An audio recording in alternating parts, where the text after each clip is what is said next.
آج مجھے یہ دیکھنا ہے کہ میں نے اپنے آپ کو روکا، میں گناہ سے بچا، کہ میں نے غیبتیں چھوڑی، زبان کو پاک کیا، کردار میں اعمال میں کوئی تبدیلیاں آئی، یا صرف کھانے کا وقت شیڈول ٹائم چینج ہوا ہے؟ پہلے جب دل کرتا تھا کھا لیتے تھے، اب صبح کھاتا ہوں اور شام کو کھاتا ہوں، اس کے علاوہ کوئی تبدیلی نہیں آئی۔ ویسے ہی گالیاں دے رہا، ویسے ہی لوگوں کے ساتھ جھگڑے کر رہا، بلکہ رمضان آتا ہے بھوک لگتی ہے تو اور زیادہ لوگوں کو کاٹنے کو دوڑتا ہے۔ لوگوں میں معروف ہے اس نے روزہ رکھا ہوا ہے، اس کو کچھ نہ کہنا، یہ بڑا غصہ کرتا ہے روزے میں، اللہ اکبر کبیرہ۔ اور روزہ تو بندے میں عاجزی پیدا کرتا ہے، بندے کو جھکاتا ہے، اس کے اندر حیا، شرم، زبان کی پاکیزگیاں، یہ ساری چیزیں روزہ بندے کے اندر پیدا کرتا ہے۔ اور میرا روزہ مجھے پہلے سے زیادہ سخت بنا دے، اللہ کا باغی بنا دے، نافرمان بنا دے، چہرے بھی وہی، لباس بھی وہی، صبح بھی وہی، شام میں بھی وہی، ٹاک شوز کے نام پر اور افطار و سحر کے پروگراموں کے نام پر بے حیائی کے پروگرام اسی طرح ہمارے گھروں میں ٹی وی چینلوں پہ چلتے رہے تو پھر بتاؤ رمضان کے زندگی میں آنے میں کیا فائدہ؟ رمضان آیا تو کیا فائدہ؟ جنت کے دروازے کھلے تو کیا فائدہ؟ جہنم کے دروازے بند ہوئے تو کیا فائدہ؟ شیاطین جکڑ دیے گئے تو کیا فائدہ؟ اگر ہم نے اپنی زندگی تبدیلی نہیں کی تو، اگر اپنے آپ کو گناہوں سے روکا نہیں تو۔ اللہ اکبر کبیرہ۔ ایک وہ بندہ ہوتا ہے، دو قسم کے لوگ ہوتے ہیں رمضان المبارک میں، کچھ ہوتے ہیں اللہ کی رحمتیں لے جاتے ہیں، برکتیں سمیٹ جاتے ہیں، جب عید کے دن بیٹھے ہوتے ہیں تو دل کی دنیا یہ کہہ رہی ہوتی ہے کہ میرے اللہ نے مجھے معاف کر دیا ہوگا۔ اور کتنے ہی ایسے ہیں کہ جن کے بارے میں رسول اللہ صلی اللہ علیہ وسلم نے فرمایا کم من صائم لیس لہ من صیامہ الا الظما، کتنے ہی ایسے روزہ دار ہیں کہ جن کو سوائے بھوک اور پیاس کے کچھ بھی حاصل نہیں ہوتا، صرف بھوکا رہتا ہے، خالی پیٹ رہتا ہے، صرف ڈائٹنگ کر رہا ہے، صرف وزن کم کر رہا ہے اور کچھ بھی نہیں کر رہا۔ اور ایسے روزوں کی اللہ کو ضرورت بھی کوئی نہیں۔ نحمده ونستعینه ونستغفره ونعوذ بالله من شرور انفسنا ومن سیئات اعمالنا، من يهده الله فلا مضل له ومن يضلل فلا هادي له، وأشهد أن لا إله إلا الله وحده لا شريك له، وأشهد أن محمدا عبده ورسوله، أما بعد فإن خير الحديث كتاب الله، وخير الهدي هدي محمد صلى الله عليه وسلم، وشر الأمور محدثاتها، وكل محدثة بدعة، وكل بدعة ضلالة، وكل ضلالة في النار۔ قال الله تبارك وتعالى في القرآن المجيد، أعوذ بالله السميع العليم من الشيطان الرجيم، بسم الله الرحمن الرحيم، يا أيها الذين آمنوا كتب عليكم الصيام كما كتب على الذين من قبلكم لعلكم تتقون۔ وقال تعالى في مقام آخر، شهر رمضان الذي أنزل فيه القرآن هدى للناس وبينات من الهدى والفرقان۔ وقال النبي صلى الله عليه وسلم، من صام رمضان إيمانا واحتسابا غفر له ما تقدم من ذنبه، ومن قام رمضان إيمانا واحتسابا غفر له ما تقدم من ذنبه، ومن قام ليلة القدر إيمانا واحتسابا غفر له ما تقدم من ذنبه اللهم صل على محمد وعلى آل محمد كما صليت على إبراهيم وعلى آل إبراهيم إنك حميد مجيد اللهم بارك على محمد وعلى آل محمد كما باركت على إبراهيم وعلى آل إبراهيم إنك حميد مجيد اللهم انفعني بما علمتني وعلمني ما ينفعني وزدني علما. تمام تر تعریفات، تحمیدات، تجمیدات، تسبیحات، بڑائی، کبریائی، عظمتیں اللہ وحدہ لا شریک کے لیے کہ جس مال کے ارض و سما نے ہمیں انسان بنانے کے ساتھ ساتھ مسلمان بنایا. لا تعداد درود و سلام سید الاولین والآخرین، سید ولد آدم، خاتم النبیین، امام المجاہدین جناب محمد الرسول اللہ صلی اللہ علیہ وسلم کی ذات گرامی پر کہ جنہیں اللہ تبارک و تعالی نے دین اسلام جیسی عظیم نعمت دے کر، قرآن مجید جیسی کتاب ہدایت دے کر اور اس دین کو سائر الادیان، تمام مذاہب پر غالب کرنے کے لیے دعوت اور جہاد کا منہج دے کر انسانوں کی ہدایت اور رہنمائی کے لیے مبعوث فرمایا. رمضان المبارک اپنی تمام تر برکتوں، سعادتوں اور رحمتوں کے ساتھ ہماری زندگیوں میں سایہ فگن ہے. یہ بہت اللہ رب العالمین کا ہمارے اوپر فضل اور احسان ہے کہ اللہ نے ہمیں رمضان نصیب فرمایا، وگرنہ بے شمار لوگ ہیں جو پچھلے سال ہمارے ساتھ سحری میں، افطاری میں، رات کے قیام میں، تراویح میں، مسجد میں، محلے میں، گھر میں، وہ پچھلے سال ہمارے ساتھ موجود تھے، لیکن آج وہ ہمیں ہماری صفوں میں نظر نہیں آتے. وہ اس دنیا سے چلے گئے. جنازے لوگوں نے کل بھی پڑھے، پرسوں بھی، یکم رمضان کو بھی، 29 شعبان کو بھی جنازے اٹھتے چلے جا رہے ہیں. لیکن ہمارے اوپر اللہ رب العالمین کا فضل اور احسان ہوا کہ اللہ تبارک و تعالی نے ایک بار پھر ہمیں رمضان المبارک نصیب فرما کے اپنی تربیت اور اپنی اصلاح کا موقع عطا فرمایا ہے کہ ہم اپنے اللہ کی طرف پلٹ آئیں، اس کو منا لیں. اور میں حیران ہوتا ہوں کہ رمضان المبارک کے آنے کا، اس کی تمام تر برکتوں اور رحمتوں اور مغفرتوں کا فائدہ صرف اور صرف مجھے، میری ذات کو ہے، مسلمان کو ہے، بندے کو ہے.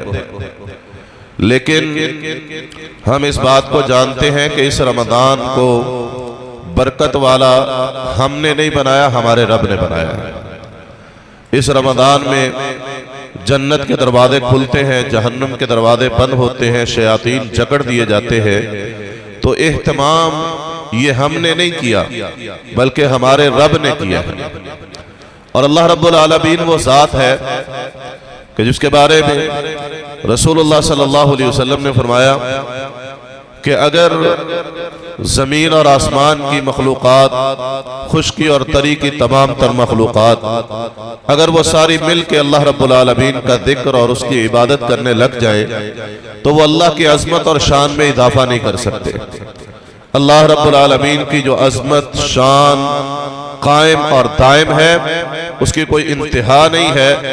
اگر ساری مخلوقات مل کے اللہ کی عبادت میں لگ جائے تو ایک ذرے کے برابر بھی اس کی عظمت میں اضافہ نہیں ہوتا. اور اس کے مقابلے میں اگر ساری کائنات کی مخلوقات اس کی نافرمانی میں لگ جائیں تو اس کی عظمت اور اس کی شان میں ایک ذرے کے برابر کمی واقع نہیں ہوتی. لیکن اس کے باوجود اللہ رب العالمین نے ہمیں رمضان المبارک عطا کیا ہے، تو یہ سارا کا سارا اہتمام اللہ رب العالمین نے ہمارے لیے فرمایا ہے کہ میرا بندہ اس موقع سے فائدہ اٹھائے، اس کے دنوں سے، اس کی راتوں سے فائدہ اٹھا کے یہ میری جنت کے اندر داخل ہو جائے۔ اللہ جنت بھی دینا چاہتا ہے، اور اللہ رب العالمین اس جنت کے لیے ہمارے لیے راہیں بھی ہموار کر رہا ہے، کبھی رمضان دے کے، کبھی قربانی دے کے، کبھی ذی الحجہ دے کے، کبھی محرم دے کے، اور کبھی دیگر مہینے۔ یہ سارے کے سارے جو اہتمام خالق کائنات نے کیے ہیں، یہ اس کی اپنے بندوں کے ساتھ محبت ہے کہ اللہ رب العالمین نہیں چاہتا کہ اس کا بندہ اس کی جہنم کے اندر جائے، وہ اپنے بندوں کو اپنی جنت میں دیکھنا چاہتا ہے۔ لیکن اگر اس سارے اہتمام کے باوجود، اس قدر پروٹوکول کے باوجود، اگر پھر بھی بندہ اللہ کی نافرمانی پر ہوتا ہے، روزوں سے دور ہو جائے، رات کا قیام چھوڑ دے، گناہوں کو ترک نہیں کرتا، اللہ کی نافرمانی اور بغاوت سے باز نہیں آتا، تو پھر اس میں اس کے رب کا کوئی قصور نہیں ہے۔ یہ وہ بد نصیب ہے جو اپنے آپ کو ان سارے معاملات کے باوجود، رمضان کے آ جانے کے باوجود بھی اپنے آپ کو جنت میں نہیں لے جا سکا۔ یہ بد نصیب ہے، اور اس کو محمد رسول اللہ صلی اللہ علیہ وسلم نے بد نصیب قرار دیا۔ فرمایا خوش نصیب ہے وہ بندہ کہ جو رمضان المبارک کی خیر و برکات کو حاصل کر دیتا ہے، وہ خوش نصیب ہے۔ اور فرمایا وہ بندہ انتہائی محروم ہے کہ جو اس کی رحمتوں اور برکتوں سے محروم ہو جاتا ہے۔ سو رمضان المبارک کے جو فضائل رسول اللہ صلی اللہ علیہ وسلم نے بیان کیے، اور اللہ رب العالمین نے اپنے قرآن مجید میں رمضان المبارک کی آمد کے مقاصد بیان کیے، انشاءاللہ ان باتوں کو آپ کے سامنے اس خطبہ جمعہ میں رکھیں گے۔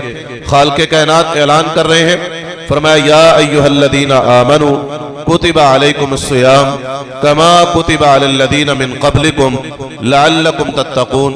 اے ایمان والو، روزے تم پر فرض کر دیے گئے، کما کتب علی الذین من قبلکم، جس طرح تم سے پہلے لوگوں پر فرض کیے گئے تھے، لعلکم تتقون، تاکہ تم متقی پرہیزگار بن جاؤ۔ اللہ رب العالمین نے اس آیت میں روزے کی فرضیت کو بیان کیا ہے، پھر اس کے بعد اس روزے کی تاریخ کو بیان کیا ہے، پھر اس کے بعد اللہ نے اس آیت میں روزے کی غرض و غایت کو، مقاصد کو بیان کیا ہے کہ اللہ تبارک و تعالیٰ اپنے بندے کو روزہ کیوں رکھوانا چاہتے ہیں۔ تو پہلی بات فرمایا اللہ رب العالمین نے کہ کتب علیکم الصیام، روزے تم پر فرض کر دیے گئے۔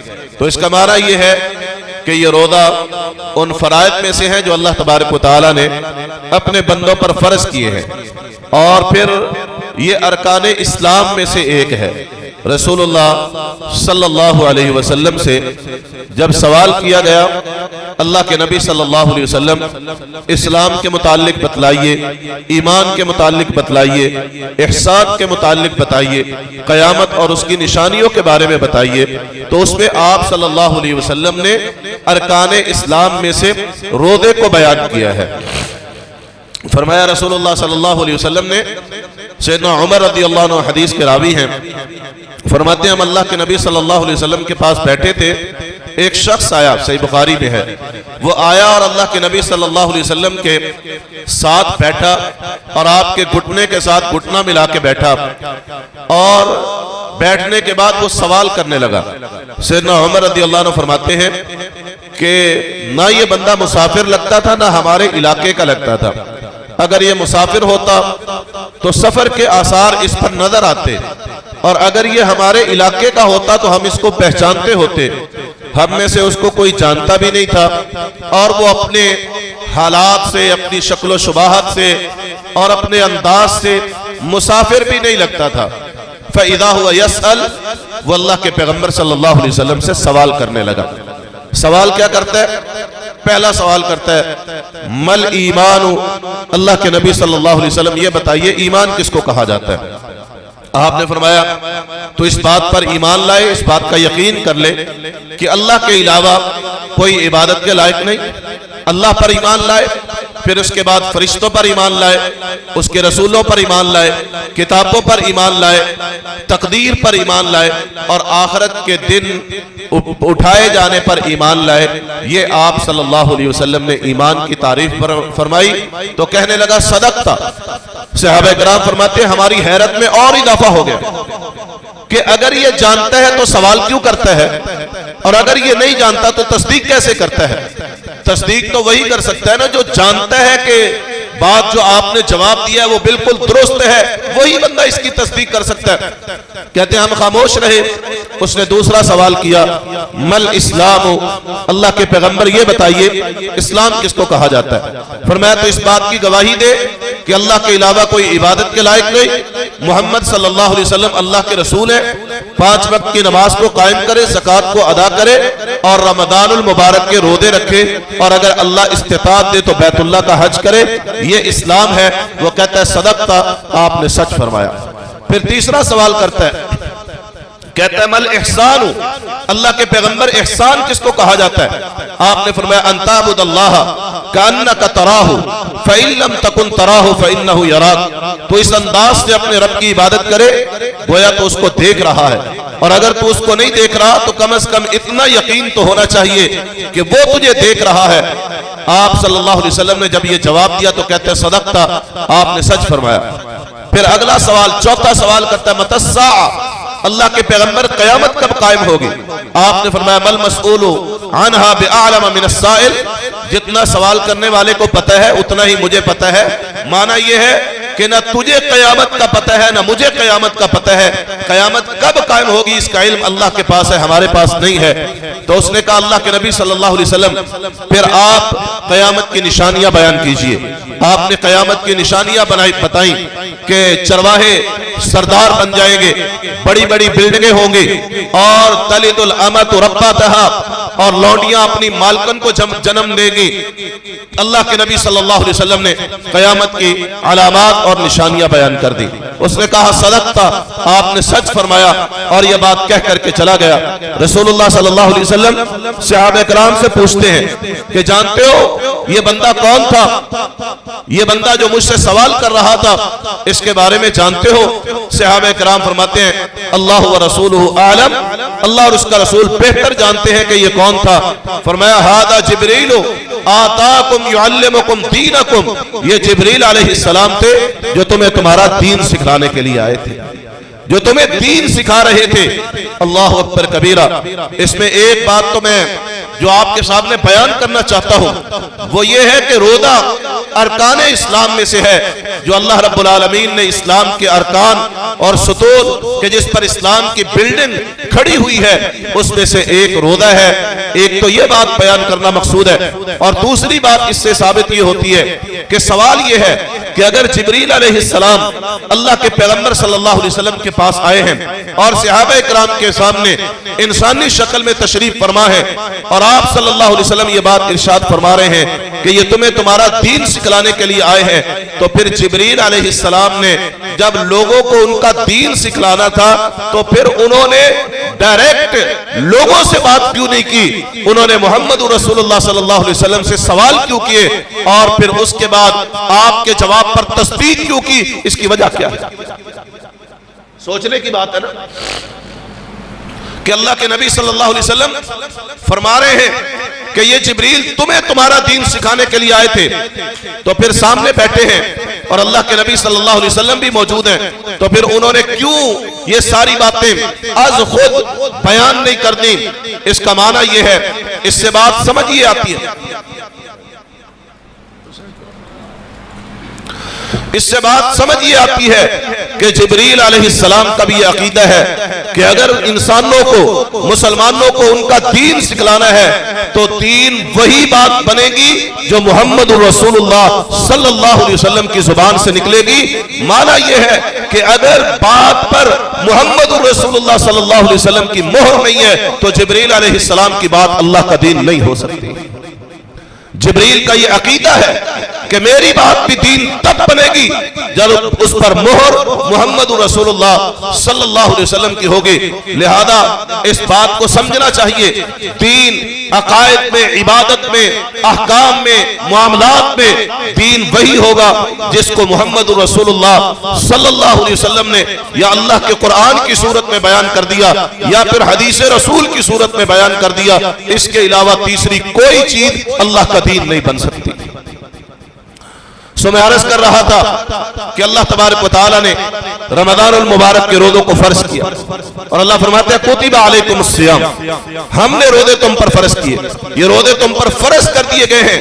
لہذا فرضیت، جب فرضیت کی بات آتی ہے تو اس کا معنی یہ ہے کہ بغیر عذر کے اس کام کو ترک نہیں کیا جا سکتا. پھر اس کے بعد اگلی بات، اللہ نے روزے کی تاریخ کو بیان کیا کہ یہ روزہ صرف تمہارے اوپر فرض نہیں کیا، کما کتب علی الذین من قبلکم، تم سے پہلے لوگوں پر بھی فرض کیا تھا. صرف تمہارے اوپر اس کی فرضیت نہیں ہوئی بلکہ پہلی اقوام کو بھی اللہ تبارک و تعالیٰ نے اپنے قرب کے حصول کے لیے، اپنی رضا کے حصول کے لیے اور دنیا میں عبادت کے طور پر جو احکامات باقی قوموں پر، پہلی قوموں پر نازل فرمائے، ان میں سے ایک روزہ بھی تھا. اس کی ٹائمنگ میں فرق ہو سکتا ہے، اس کی حیات میں فرق ہو سکتا ہے، طریقہ کار میں فرق ہو سکتا ہے، لیکن اللہ تبارک و تعالیٰ نے صوم کو، صیام کو، روزے کو صرف مسلمانوں پر فرض نہیں کیا. اس سے پہلے بھی جو اقوام آئیں اللہ تبارک و تعالیٰ نے ان کو بھی روزے کی فرضیت ان کے سامنے بھی رکھی اور ان کے اوپر بھی یہ روزے فرض کیے. اور اس کے بعد پھر تیسری بات، اللہ تبارک و تعالیٰ نے روزے کے مقاصد کو بیان کیا ہے کہ روزہ اللہ نے کیوں فرض کیا. اللہ تبارک و تعالیٰ صبح سے لے کر شام تک اپنے بندوں کو بھوکا اور پیاسا کیوں رکھنا چاہتے ہیں؟ کیا اللہ کے پاس اناج کی قلتیں ہیں؟ کیا اللہ رب العالمین ایک مہینہ لوگوں کو کھانا پینا بند کر کے اپنا بجٹ سیٹ کرنا چاہتے ہیں کہ بھائی اللہ کے ہاں کوئی اناج کی قلتیں ہو گئی ہے، لہذا آپ 3 ٹائم کی بجائے آپ 2 ٹائم کھائیں گے، صبح کھائیں گے اور شام کھائیں گے، اور درمیان میں آپ کچھ نہیں کھا سکتے؟ ایسا نہیں ہے، بلکہ اللہ رب العالمین فرماتے ہیں لعلکم تتقون، یہ روزے ہم نے تمہارے اوپر اس لیے فرض کیے تاکہ تم متقی اور پرہیزگار بن جاؤ. متقی کا معنی ہوتا ہے اپنے آپ کو بچانے والا. افمن یتقی بوجہہ سوء العذاب، کیا آپ نے اس شخص کو نہیں دیکھا جو اپنے چہرے کو عذاب کی برائی سے محفوظ رکھنے کی کوشش کرتا ہے؟ تو متقی کا معنی ہوتا ہے اپنا دفاع کرنے والا، اپنے آپ کو بچانے والا، جہنم کا خوف رکھنے والا، اپنے آپ کو جہنم سے بچا کے جنت کی طرف لے جانے والا. یہ متقی کا معنی ہے. ایک معنی تو اللہ سے ڈرنے والا ہے، لیکن اس ڈر کی بنیاد پر گناہوں کو ترک کرنے والا، نافرمانیوں کو ترک کرنے والا صرف زبان سے نہیں کہتا میں اللہ سے ڈرتا ہوں، بلکہ وہ جب یہ کہتا ہے کہ میں متقی ہوں، تقوی اختیار کرنے والا ہوں، تو پھر اس کے کردار میں، اس کے اعمال میں تقوی کے اثرات نظر آتے ہیں. سیدنا ابو ہریرہ رضی اللہ عنہ سے کسی نے سوال کیا. امام سیوطی رحمہ اللہ نے الدر المنصور کے اندر اس روایت کو نقل فرمایا کہ سیدنا ابو ہریرہ رضی اللہ عنہ سے کسی نے سوال کیا کہ یہ بتائیے تقوی کس کو کہتے ہیں؟ اللہ رب العالمین نے عبادت کا مقصد تقوی بتلایا، روزوں کا مقصد تقوی بتلایا. اللہ رب العالمین نے جو ہے وہ قربانی کا مقصد تقوی بتایا، اور رسول اللہ صلی اللہ علیہ وسلم کی ہم احادیث کو دیکھتے ہیں تو ہر طرف ہمیں تقوی ہی تقوی نظر آتا ہے. کہیں آپ صلی اللہ علیہ وسلم فرما رہے اوصی کا بتقوی اللہ، علیک بتقوی اللہ، اتق اللہ حیث ما کنت. یہ احادیث ہے رسول اللہ صلی اللہ علیہ وسلم کی. میں تجھے تقوی کی وصیت کرتا ہوں، تقوی کی نصیحت کرتا ہوں، تقوی کو لازم پکڑو، جہاں کہیں رہو اللہ سے ڈرتے رہو. تو شاگرد سوال کرتا ہے سیدنا ابو ہریرہ رضی اللہ عنہ سے کہ مجھے بتائیے کہ تقوی کس کو کہتے ہیں؟ اللہ کے نبی صلی اللہ علیہ وسلم کی دعائیں دیکھتے ہیں تو وہاں بھی ہمیں تقوی نظر آتا ہے. اللہم انی اسألک الہدی والتقی والعفاف والغنی. اے اللہ میں تجھ سے ہدایت کا، تقوی کا، پاک دامنی کا اور غنا کا سوال کرتا ہوں. تو شاگرد پوچھنے لگا سیدنا ابو ہریرہ رضی اللہ عنہ سے کہ مجھے بتائیے کہ تقوی کہتے کس کو ہے؟ سیدنا ابو ہریرہ رضی اللہ عنہ کہنے لگے کہ یہ بتاؤ کیا کبھی تمہارا کسی ایسے راستے سے گزر ہوا ہے جہاں پر ہر طرف کانٹے دار جھاڑیاں ہوں؟ راستہ ہے اور اس کے ارد گرد کانٹے دار جھاڑیاں ہیں. جی ہاں گزر ہوا ہے. تو وہاں سے کیسے گزرتے ہو؟ کہا بڑی احتیاط کے ساتھ اپنے آپ کو، اپنے کپڑوں کو بچاتا ہوں، سمیٹتا ہوں، اپنے جسم کو بچاتا ہوں کہ کہیں کوئی کانٹا نہ چبھ جائے، میرے کپڑے نہ پھٹ جائیں، جسم پہ زخم نہ آ جائے. بہت احتیاط کے ساتھ گزرتا ہوں. فرمایا فذاک التقوی، اسی کا نام تقوی ہے. یہی تقوی ہے کہ زندگی کے اندر اپنے آپ کو بچا کے گناہوں کے کانٹوں سے، غلاظتوں سے، اللہ کی نافرمانیوں سے، بغاوتوں سے اپنے آپ کو بچا کر کے زندگی کے سفر میں بندہ چلتا چلا جائے اور اس راستے کو عبور کر دے، اسی کا نام تقوی ہے. اور یہ تقوی اللہ رب العالمین اپنے بندوں کے اندر روزے کے ذریعے سے پیدا کرنا چاہتے ہیں کہ میرا بندہ گناہوں سے بچے، اپنے آپ کو نافرمانی سے بچائے. اور جب انسان روزے کے حق کو ادا کرتا ہے اور روزہ اللہ رب العالمین کی مرضی اور منشا کے مطابق جس طرح کا اللہ روزہ چاہتے ہیں اگر بندہ ویسا روزہ رکھ لے تو پھر رسول اللہ صلی اللہ علیہ وسلم فرماتے ہیں من صام رمضان ایمانا و احتسابا غفر له ما تقدم من ذنبه. جس بندے نے رمضان المبارک میں روزہ رکھا ایمان کی حالت میں اور اللہ سے اجر و ثواب کی امید رکھتے ہوئے، فرمایا غفر له ما تقدم من ذنبه، اللہ اس کے ساتھ کا سارے گناہوں کو معاف کر دیتا ہے. لیکن روزہ ایمان کی حالت میں ہو اور اللہ سے اجر و ثواب کی امید رکھتے ہوئے، اور ایک معنی یہ ہے کہ اپنا محاسبہ کرتے ہوئے، احتساباً اپنا محاسبہ کرتا ہے. روزہ رکھ کے، یہ روزہ اس لیے نہیں رکھتا کہ میرا ابا روزہ رکھتا تھا تو میں بھی رکھتا ہوں، اماں روزہ رکھتی ہے تو میں بھی رکھتا ہوں، معاشرے کے لوگ روزہ رکھتے ہیں تو ہم بھی رکھ لیں گے، اگر روزہ نہیں رکھیں گے تو لوگ کیا کہیں گے، ہٹا کٹا ہے بھئی روزہ کیوں نہیں رکھتا. اس وجہ سے نہیں، یہ عادتاً روزہ نہیں رکھتا، معاشرے کو دیکھ کے روزہ نہیں رکھتا، اپنے گھر والوں کو دیکھ کے روزہ نہیں رکھتا، بلکہ روزہ رکھتا ہے تو اس لیے کہ میرے اللہ نے میرے اوپر فرض کیا ہے ایک مہینے کے لیے کہ میں اس کی مرضی اور اس کے ٹائم اور اس کے اوقات کار کے مطابق، اس کے شیڈول کے مطابق میں صبح کھانا کھاؤں گا اور پھر اس کے حکم سے میں افطاری کروں گا، میں دوبارہ شام کو کھانا کھاؤں گا اور اس کے حکم سے میں دن بھر اپنے آپ کو بھوکا اور پیاسا رکھوں گا. یہ میرے اللہ نے میرے اوپر ایک مہینے کا شیڈول مرتب کیا ہے، میرے اوپر یہ پابندی لگائی ہے کہ میں صبح جو ہے وہ طلوع فجر سے لے کر غروب آفتاب تک اپنے آپ کو بھوک سے، پیاس سے رکھوں گا، کھانے پینے سے روک کے رکھوں گا، شہوات خواہشات سے بچا رہوں گا. فرمایا یہ میرے اللہ رب العالمین کا حکم ہے، اس کا حکم مانتے ہوئے میں روزہ رکھتا ہوں. پھر روزہ رکھا تو اس کے عقیدے میں شرک نہیں اور اللہ سے اجر و ثواب کی امید رکھتے ہوئے یہ روزہ رکھتا ہے تو پھر اس کو انعام کیا ملتا ہے؟ غفر له ما تقدم من ذنبه، اللہ اس کے ساتھ کا سارے گناہوں کو معاف کر دے. اور یہ گناہوں کا معاف ہو جانا کوئی چھوٹی بات ہے، چھوٹی بات نہیں ہے. اس کا اندازہ آپ اس سے لگائیے کہ رسول اللہ صلی اللہ علیہ وسلم رات کا قیام کرتے ہیں. ام المؤمنین سیدہ عائشہ رضی اللہ عنہ فرماتی ہیں کہ اللہ کے پیغمبر آپ اتنا اپنے آپ کو تھکاتے ہیں، آپ اتنی لمبی نماز پڑھتے ہیں آپ کے پاؤں پہ ورم آ جاتے ہیں.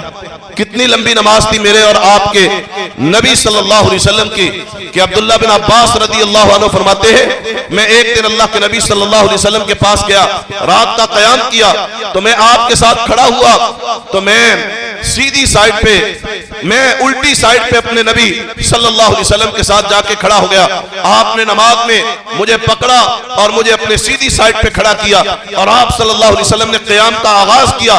قیام کا آغاز کیا تو آپ صلی اللہ علیہ وسلم نے فاتحہ کے بعد سورہ بقرہ کو شروع کیا. میں نے کہا پہلے پارے پہ آپ کا رکوع شروع ہو جائے گا، پہلا پارہ ختم ہوا. میں نے سوچا دوسرے پارے پہ نبی کریم صلی اللہ علیہ وسلم رکوع کریں گے پر آپ نے رکوع نہیں کیا، آپ پڑھتے چلے جا رہے یہاں تک کہ سورہ بقرہ مکمل ہو گئی. آپ نے آل عمران شروع، آپ نے النساء شروع کر دی. آپ صلی اللہ علیہ وسلم نساء مکمل کر گئے. میں نے سوچا نساء کے مکمل ہونے پر آپ صلی اللہ علیہ وسلم قیام آپ رکوع کریں گے، پھر اس کے بعد آپ صلی اللہ علیہ وسلم نے سورہ آل عمران شروع کر دی، اس کو مکمل کیا. پھر اس کے بعد جا کے اللہ کے نبی صلی اللہ علیہ وسلم رکوع کرتے ہیں. یہ میرے نبی صلی اللہ علیہ وسلم کی رکعت ہے رات کے قیام کی. آج میں تراویح کے اندر کھڑا ہوتا ہوں, امام صاحب اگر ایک پاؤں سے زیادہ ایک رکعت کے اندر پڑ جائیں, میری ٹانگیں سوجنے لگتی ہیں, دل میں خیالات آنے شروع ہو جاتے ہیں. میں نے امام صاحب کو کیا کہنا ہے کہ اتنی لمبی آپ نے رکعتیں کر دی, آپ کو اللہ کا خوف نہیں ہے, آپ کو اللہ کا ڈر نہیں ہے. آپ کے پیچھے ایسے ایسے لوگ ہیں, اور نفلی عبادتیں ذرا محمد رسول اللہ صلی اللہ علیہ وسلم کی اٹھا کر کے دیکھیں. آپ صلی اللہ علیہ وسلم پہلی رکعت ادا کر رہے ہیں تو پہلی رکعت میں آپ نے سورہ بقرہ پڑھ ڈالی, پھر النساء پڑھ ڈالی, پھر اس کے بعد آل عمران پڑھ ڈالی. آپ سوچ رہے ہوں گے کہ بقرہ کے بعد آل عمران آتی ہے, پر اللہ کے نبی صلی اللہ علیہ وسلم نے اپنی امت کو اس عمل کے ذریعے بھی یہ مسئلہ سمجھایا کہ جو لوگ کہتے ہیں کہ نماز کے اندر قرآن کی ترتیب شرط ہے, یہ بات درست نہیں ہے. قرآن کسی بھی مقام سے پڑھا جا سکتا ہے. آپ پہلی رکعت میں 30ویں پارے سے پڑھ سکتے ہیں اور دوسری رکعت میں پہلے پارے سے پڑھ سکتے ہیں. آپ صلی اللہ علیہ وسلم نے رات کے قیام میں پہلے بقرہ پڑھی, پھر النساء پڑھی, پھر اس کے بعد آل عمران پڑھی. یہ ایک رکعت ہے. پھر اس کے بعد جب رکوع میں گئے تو عبداللہ بن عباس رضی اللہ عنہ فرماتے ہیں میرے نبی کا رکوع بھی ویسا ہی تھا جیسے میرے نبی کا قیام تھا. یہ قیام تھے اللہ کے نبی صلی اللہ علیہ وسلم کے. پڑھتے پڑھتے پاؤں میں ورم آ جاتا. سیدہ عائشہ رضی اللہ عنہ پوچھتی ہے اللہ کے نبی صلی اللہ علیہ وسلم آپ اتنی محنت کیوں کرتے ہیں, آپ اپنے آپ کو اتنا کیوں تھکاتے ہیں, جبکہ آپ کے بارے میں تو اللہ فرماتے ہیں کہ اللہ نے آپ کے اگلے پیچھے پچھلے سارے گناہ اللہ نے معاف کر دیے. اللہ نے آپ کے پہلے گناہ بھی معاف کر دیے, آپ کے اگلے گناہ بھی معاف کر دیے. لیغفر لک اللہ ما تقدم من ذنبک وما تاخر, آپ کے سارے اللہ رب العالمین نے خطائیں معاف کر دی. پھر آپ اپنے آپ کو اتنا کیوں تھکاتے ہیں؟ تو آپ کیا فرماتے ہیں اے عائشہ اگر میرے اللہ نے میرے اگلے پچھلے گناہ معاف کر دیے ہیں تو کیا میں اس بنیاد پر افلا اکون عبدا شکورا, کیا میں اپنے رب کا شکر گزار بندہ نہ بنوں؟ صرف اس مغفرت کی نعمت پر شکر ادا کرنے کے لیے میرے اور آپ کے محبوب پیغمبر پوری رات قیام کرتے اور پاؤں پہ ورم آ جایا کرتے تھے, پاؤں سوج جایا کرتے تھے. پوچھا جاتا اتنی محنت کیوں کرتے؟ فرمایا میرے رب نے اگر مجھے معاف کر دیا ہے افلا اکون عبدا شکورا, کیا میں اپنے رب کا اس بات پر شکر ادا نہ کروں؟ اور وہ مغفرت اللہ رمضان میں مجھے دے رہا ہے کہ صبح سے لے کر شام تک ایمان اور اللہ سے اجر کے لیے تو بھوکا اور پیاسا رہے. غفر لہ ما تقدم من ذنبہ, اللہ پچھلے تیرے سابقہ گناہوں کو معاف کر دے گا. ومن قام رمضان ایمانا واحتسابا غفر لہ ما تقدم من ذنبہ, اللہ نے اس کی راتوں سے بھی بندے کو محروم نہیں رکھا. فرمایا اگر رات کا قیام کرے رات کا قیام کی دو صورتیں ہیں, ایک انفرادی قیام ہے اور ایک امام کے ساتھ قیام ہے. امام کے ساتھ جو قیام کرتا ہے رسول اللہ صلی اللہ علیہ وسلم فرماتے ہیں جو امام کے ساتھ قیام کرے یہاں تک کہ امام اپنا قیام مکمل کرے تو اس کے ساتھ ہی اپنا قیام مکمل کرتا ہے. معنی یہ ہے کہ امام کے ساتھ پوری تراویح پڑھتا ہے. فرمایا اللہ تبارک و تعالی اس کے لیے پوری رات کے قیام کا اجر لکھ دیتے ہیں. اس نے 2 گھنٹے تراویح پڑھی, 1 گھنٹہ پڑھی, 1.5 گھنٹے پڑھی, لیکن امام کے ساتھ رہا. امام کے ساتھ کیسے رہا کہ امام نے تکبیر اولیٰ کہی تو یہ اس کے ساتھ تکبیر اولیٰ میں تھا. اس طرح سے امام کے ساتھ نہیں تھا کہ پہلے 2 رکعتیں پڑھ لی, اب اندازہ ہو گیا کہ بھائی 10 منٹ لگاتے ہیں امام صاحب پہلی رکعت میں, تو جا کے ٹوٹیوں پہ بیٹھ جائے گا. اگر پانی کا کولر ہے تو اس کے پاس جا کے بیٹھ جائے گا, نہیں تو دوستوں کو ساتھ ملا کے گپ شپ لگائے گا. جب اندازہ ہو جائے گا کہ اب امام صاحب رکوع کی طرف جانے والے ہیں, بھاگے گا, اٹھے گا اور جا کے شامل ہو جائے گا. یہ طریقہ کار درست نہیں ہے, یہ عبادتوں کے ساتھ مذاق ہے. اگر اللہ نے مسجد میں آنے کی توفیق عطا فرما دی ہے تو پھر آئیے, یا تو اکیلے قیام کریں, اور اگر امام کے ساتھ قیام کرنے کا اجر لینے کے لیے آپ مسجد میں آئے ہیں تو پھر پورا قیام فرمائیے, پورا قیام کیجئے اور اس کا اجر لیجئے. اور اجر کیا ہے کہ اللہ کے نبی صلی اللہ علیہ وسلم فرماتے ہیں اللہ اس کو پوری رات کے قیام کا اجر عطا فرما دیتا ہے. دوسری صورت کہ آپ اکیلے میں قیام کرتے ہیں، انفرادی قیام کرتے ہیں، اور اللہ کے نبی صلی اللہ علیہ وسلم نے 3 دن مسجد میں قیام کیا، اور اس کے بعد سارے صحابہ کرام نے اکیلے اکیلے قیام کیا، رات کے پچھلے پہر میں قیام کرتے ہیں۔ تو پھر اپنی روٹین بنائیں کہ ہم انشاءاللہ قرآن کی تلاوت، قرآن کو دیکھ کے پڑھیں، یا اللہ نے حفظ کی نعمت سے نوازا ہے تو ہم حفظ کے طور پہ اس رات کا قیام کریں، اور اپنے آپ کو رات میں جگائیں، اپنے آپ کو رات میں تھکائیں، کیونکہ رات کا قیام کل قیامت کے دن اللہ کے ہاں، رات کا قیام اللہ کے ہاں سفارشی بن کے کھڑا ہوگا۔ رسول اللہ صلی اللہ علیہ وسلم فرماتے ہیں الصیام والقرآن یشفعان للعبد یوم القیامہ، کہ قیامت کے دن روزہ اور قرآن یہ دونوں بندے کی سفارش کریں گے۔ روزہ سفارش کرے گا کہ یہ بھوکا اور پیاسا رہا، اے اللہ تیرے لیے بھوکا اور پیاسا رہا، اور قرآن کیا کہے گا؟ اللہ یہ مجھے لے کر کے، مجھے پڑھ کے رات کو جاگتا رہا۔ اب رمضان کی راتیں ہم دیکھ لیں کہ ہمارے جاگنے کا سٹائل کیا ہے بھی۔ اگر تو ہم رمضان سے پہلے بھی رات کو 11 بجے سوتے تھے اور آج کل بھی رات کو 11 بجے سوتے ہیں، تو پھر ہم جاگے کب ہیں؟ قرآن تو سفارش کرے گا اللہ یہ روٹین میں سو جاتا تھا، پر جب رمضان آیا تو رات کو قیام کرتا تھا، قرآن پڑھتا تھا، اس لیے جاگتا رہتا تھا۔ اگر میرے جاگنے اور سونے کی روٹین جو شعبان میں تھی وہی رمضان میں ہے، تو پھر یہ سوچ لینا چاہیے کہ قرآن کل قیامت کے دن سفارش نہیں کرے گا۔ قرآن سفارش اس کی کرے گا کہ جو رات کو قرآن کو لے کے جاگا، جس نے اپنی نیند کی قربانی دی۔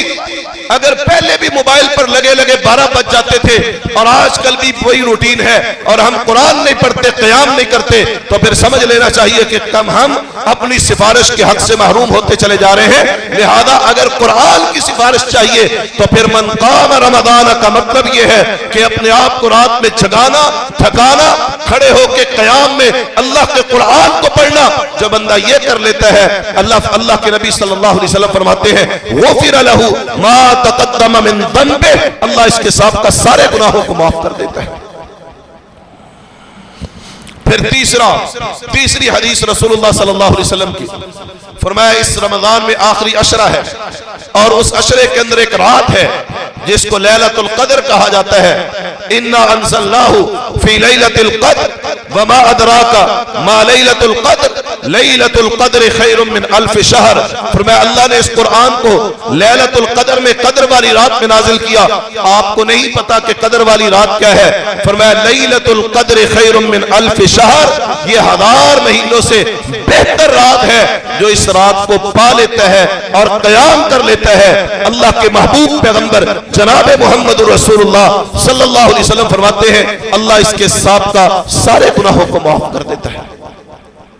پھر اسی طرح رسول اللہ صلی اللہ علیہ وسلم نے روزہ دار کی فضیلت بیان کرتے ہوئے فرمایا رسول اللہ صلی اللہ علیہ وسلم نے کہ اللہ تبارک و تعالیٰ فرماتے ہیں کہ ابن آدم کا ہر عمل اس کے لیے ہے، اور جب وہ نیکی کرتا ہے اللہ اس کے نیکی کے بدلے 10 نیکیاں عطا فرماتا ہے، اور پھر یہ بڑھتی چلی جاتی ہے۔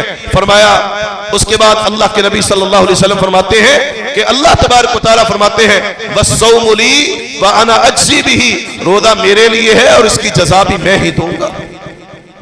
پھر فرمایا رسول اللہ صلی اللہ علیہ وسلم نے فرمایا والذی نفس محمد بیدی، اس ذات کی قسم ہے جس کے ہاتھ میں محمد صلی اللہ علیہ وسلم کی جان ہے، لخلوف فم الصائم اطیب عند اللہ من ریح المسک۔ فرمایا روزہ دار کے منہ سے آنے والی بو اللہ کے ہاں کستوری کی خوشبو سے کہیں زیادہ محبوب ہے۔ فرمایا الصوم جنت، فرمایا روزہ ڈھال ہے، جیسے تم میدان قتال کے اندر ڈھال سے اپنا دفاع کرتے ہو، ایسے ہی روزہ جہنم سے بچانے کے لیے تمہارے لیے ڈھال ہے۔ رسول اللہ صلی اللہ علیہ وسلم فرماتے ہیں کہ للصائم فرحتان، 2 خوشیاں ہیں روزہ دار کے لیے، ایک جب وہ افطاری کرتا ہے تو اس کو خوشی نصیب ہوتی ہے، اور ایک جب وہ اپنے اللہ سے ملاقات کرے گا تو تب اس کو خوشی نصیب ہوگی۔ فرمایا روزہ دار کو اللہ یہ 2 خوشیاں عطا فرماتا ہے۔ پھر اسی طرح فرمایا کہ روزہ داروں کے لیے اللہ تبارک و تعالیٰ نے جنت میں ایک دروازہ رکھا ہے، یقال لہ الریان، اس کو ریان کہا جاتا ہے، یدخل منہ الصائمون، اس سے صرف اور صرف روزہ دار داخل ہو۔ جنت کے 8 دروازوں میں سے ایک دروازہ اللہ نے روزہ دار کے لیے رکھا ہے۔